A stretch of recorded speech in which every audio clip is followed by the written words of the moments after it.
Well, I just directed the season finale of Transparent season 4 in 2017, and I had been working on Transparent for the last several years. And before that, I had a short at Sundance, where it's actually how I met Jill Soloway, and then ended up working on Transparent. And I'd been making a bunch of other things that had to do with outsiderness and trans identity along the way, but I hadn't yet made a feature.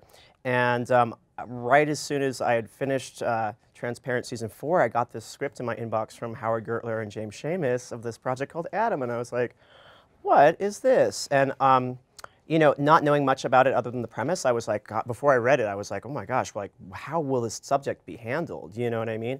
And because as a trans director, I'm really, you know, want to make sure that trans representation and, you know, otherness is treated really sensitively and carefully.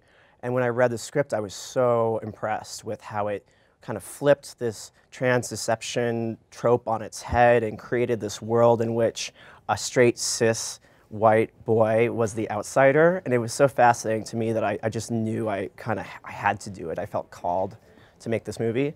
So yeah, there had been another director on board before me, and Desiree Akkervan, who's amazing, and she had to leave for scheduling reasons. And I mean, I don't want to say I'm grateful that she didn't make the movie, but I kind of am, because I got to make the movie. So, you know, so much has changed in terms of, how, you know, trans literacy. Actually, Bobby and I, we've talked a lot about trying to, you know, your character, for example, had to kind of, you had to erase some trans literacy from your own mind to play this character, because people in 2006 were, you know, sort of stumbling their way into this stuff for the first time. 2006 happened to be a moment where transness was just kind of crossing over to the gay and lesbian world for the first time, so kind of like a mini version of the, you know, trans tipping point that we saw in 2014. And, you know, I think our audience now is aware of this. So it's like the audience is ahead of the characters in a way, and there's a knowingness of when characters are making mistakes and blundering their way towards, you know, and you know, there's a lot of inside jokes that I think a queer and trans audience will get, but it's also really intended to hold an outsider, and by that I mean, you know, straight heterosexual audience in kind of equal measure. And so it's sort of a movie for both sides of that. Yeah, I guess it was kind of like, what happens if you just don't have the literacy, but you have like a good heart, kind of, which is like, you know, how we were thinking about Jillian and forming this person Jillian, and you know, being like, oh, if I met Jillian, I'd be so annoyed by some of the ways in which she is stumbling through some of like her navigation of, you know, meeting trans people for the first time, assuming someone's a trans person who's not a trans person, you know, these things that are, you know, problematic or clumsy, but like trying to really like open our hearts to like someone having really good intentions, and like, what does it look like to make space for different people's learning curve around that?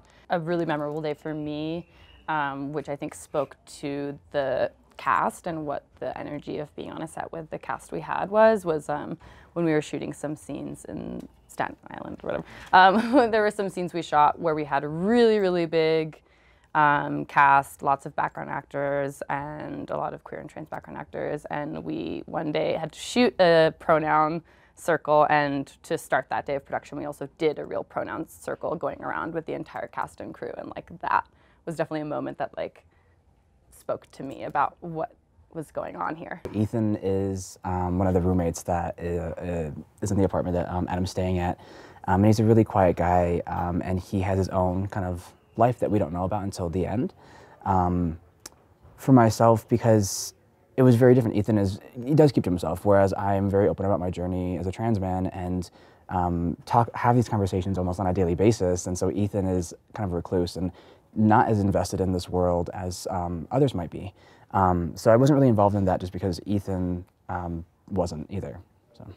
Really fun. I mean, Rhys is a really talented director, and there are a lot of things that you did on set that like I kind of have incorporated into my acting life. And when I make movies, like, I don't know, if, like we would get a few takes of something and then you would tell us to like, okay, now fuck it up. And that's like something that I think about a lot and I've brought into my acting and my making movies as well. You know, I think when we're looking at the, you know, very divided moment we're in culturally right now, how do we kind of come together, and how do we bridge this gulf? And because it's funny, because we're talking about, you know, Adam, this teenager in 2006 who has this sort of misadventure in the LGBT scene in New York City, and it feels very specific, but literally we're in this very divisive, like, way far over here and way far over there moment. And I think Adam, the movie, kind of gives this kind of like thought experiment about, like, what if we could somehow, you know, what if this person could walk in someone marginalized shoes? Like, what if this straight cisgender teenager can experience, you know, for a day or for a month or whatever, what it would be like to walk in someone marginalized shoes, and how that affects this person. And, you know, I think maybe at face value, this movie might seem like, you know, I would hope that it wouldn't seem like this, but maybe, uh-oh, Adam's going to do something to the LGBT community, but it's actually what the LGBT community does to Adam, and the sort of reciprocity of, like, of the relationships that are formed there. So it's actually very optimistic.